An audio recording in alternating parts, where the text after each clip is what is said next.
Hello, I'm Errol at home. Creating alcoholic beverages may be considered a subtle science and an exact art by some, but this is not that kind of video. The best ciders are made either from a single variety of apples that have the right balance of sweetness, acid, and tannins, or a balanced blend of different varieties of apples. I'm making cider from what I have on hand, which is juice from cooked Peasgood Nonesuch apples, crabapples, and rhubarb, strained through a cloth. You can use a hydrometer to find the specific gravity before and after fermenting to calculate the sugar content and therefore the percentage of alcohol in the finished product, but it's not essential. I'm making this primarily for cooking, so the percentage of alcohol is irrelevant to me as it will evaporate during the slow roasting of mutton. But if you're serving it as a drink, then it's good to be able to inform your guests of the alcohol content so they can make good decisions based on their tolerances. Different strains of yeast are used depending on what you're fermenting, the kinds of flavours you prefer, and the fermenting temperature. Some people use bread yeast for everything. It will ferment, but the type of yeast does make a difference to the final outcome, so I think it's worth getting yeast specifically for your fermenting project. It's quite alright to have oxygen in at this stage, but after the yeast has turned the sugars into alcohol, it's best to exclude air as much as possible to avoid off flavours and the possibility of turning your alcohol into vinegar, unless cider vinegar is what you're aiming for.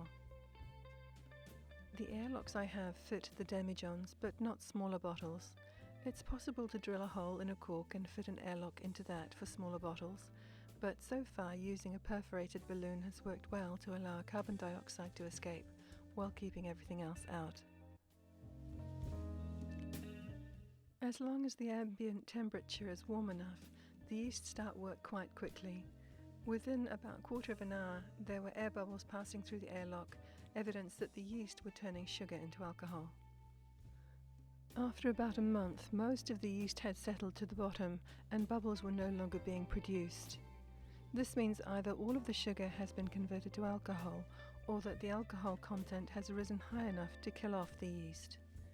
It's a good idea to rack the cider off the sediment sooner rather than later, or the dead yeast will contribute unpleasant flavours as it decomposes. A siphon can be used if you have one, but I use plastic tubing with a squeeze bottle to suck enough liquid through until gravity takes over. There are sterilising solutions available to sterilise all of your equipment. It's important to try to exclude other microbes from ferments, to reduce the chance of pathogens and to give your yeast the best chance without competition. I don't use commercial sterilising solutions, even though they are considered best practice. Instead, everything is well washed and rinsed, then either sterilised by putting it into a cold oven, heating it to 150 degrees Celsius and leaving it for 30 minutes before allowing it to cool, or for the plastic lids by scalding them with boiling water. You can also use saline solutions and rinse with distilled or at least boiled water.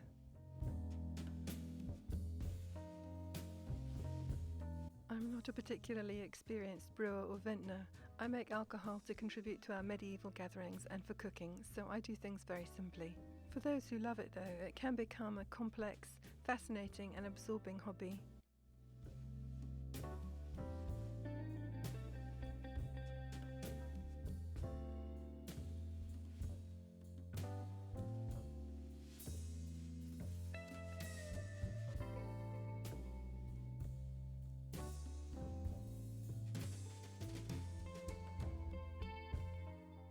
To get a really clear cider, time and patience is required, along with repeated racking.